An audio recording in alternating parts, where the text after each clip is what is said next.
국민의힘 태영호 최고위원을 둘러싼 파문이 커지고 있습니다. 대통령실 이진복 정무수석이 총선 공천을 거론하면서 당의 한일 관계를 옹호하는 발언을 요청했다. 이른바 태영호 녹취록 내용 어제 전해드렸는데요.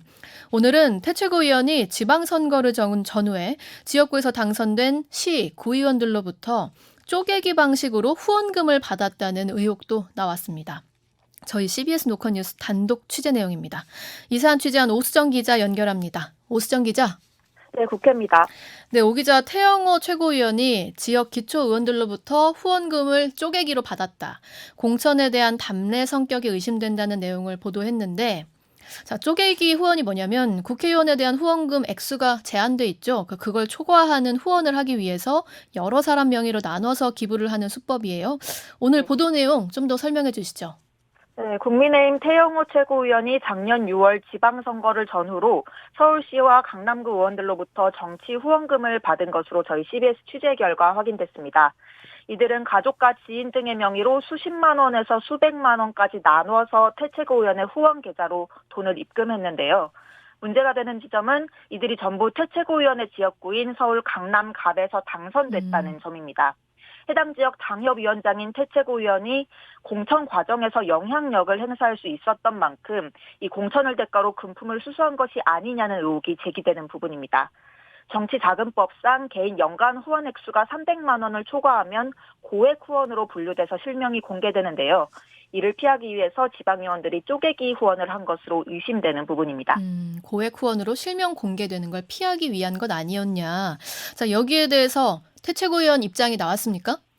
네, 태 최고위원은 오늘 긴급 기자회견을 열고 제기된 의혹에 대해서 반박했습니다. 단 하나의 오점 없이 당당하다고 말했는데 직접 들어보시죠. 후원금 모금과 관련하여서는 단 하나의 오점이 없이 당당하다는 것을 이 자리에서 밝힙니다. 시, 구 의원들의 후원은 쪼개기에 해당하지도 않으며 시, 구 의원들이 언론에 자발적으로 후원한 것이라고 밝혔습니다. 특히 공천 헌금이라는 오해를 피하고자 저는 오히려 지난해 지방선거를 앞두고 예비 후보들이 낸 후원금을 반환하기도 하였습니다. 자발적인 후원이었다. 그리고 오해를 피하기 위해서 후원금을 반환하기도 했다. 이렇게 해명했는데 저희가 더 취재된 내용이 있습니까? 저희 취재 과정에서 태 최고위원에게 후원금을 낸 지방의원들은 가족과 지인 명의로 후원이 이뤄진 점을 인정은 하면서도 자율적인 후원이다, 공천에 대한 대가는 아니다 이렇게 부인을 했습니다. 네. 하지만 취재 결과 이들은 태 최고위원 측에 후원금을 나눠서 보냈다라고 알리면서 후원금을 낸 가족과 지인들의 명단을 전달하기도 했습니다.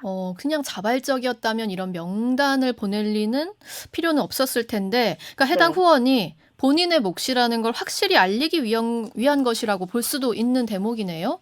그렇습니다. 또 태 최고위원이 기자회견에서 언급한 지선을 앞두고 예비 후보들이 낸 후원금을 반환하기도 했다는 대목을 보자면요.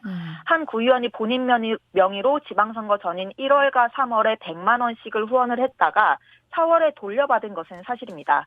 하지만 이분이 지방선거 직전인 5월에 또다시 200만 원을 후원을 했습니다. 공천 헌금 의혹을 피하기 위해서 후원금을 반환을 했다면 공천 명단이 확정된 이후에 받은 후원금은 왜 다시 돌려주지 않은 것인지 의심스러운 부분입니다. 이 반환에 대한 해명도 석연치 않은 부분이 있는 거네요. 자, 이 네. 사안은 앞으로 더 취재와 확인을 해주시고요. 네. 앞서 유출된 대통령실 공천 관련 녹취록에 대해서도 오늘 태 최고위원 입장이 나왔습니까? 네, 태 최고위원은 오늘 기자회견에서 이진복 대통령실 정무수석과는 최고위원 발언 방향이나 공천에 대해서 그 어떤 대화도 나누지 않았다고 어제에 이어서 재차 주장했습니다. 공천에 대해 걱정하는 보좌진을 안심시키고 최고위원으로서 윤석열 정부 성공에 전념하도록 독려하는 차원에서 나온 발언이라는 건데요.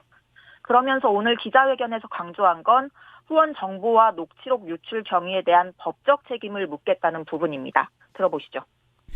공무상 취득한 후원 정보가 아니고서야 알 수 없는 후원자 신원 자료까지 다 알고 명단까지 언론에 넘겼다는 것은 심각한 불법 행위이며 엄중한 법적 책임을 묻겠습니다.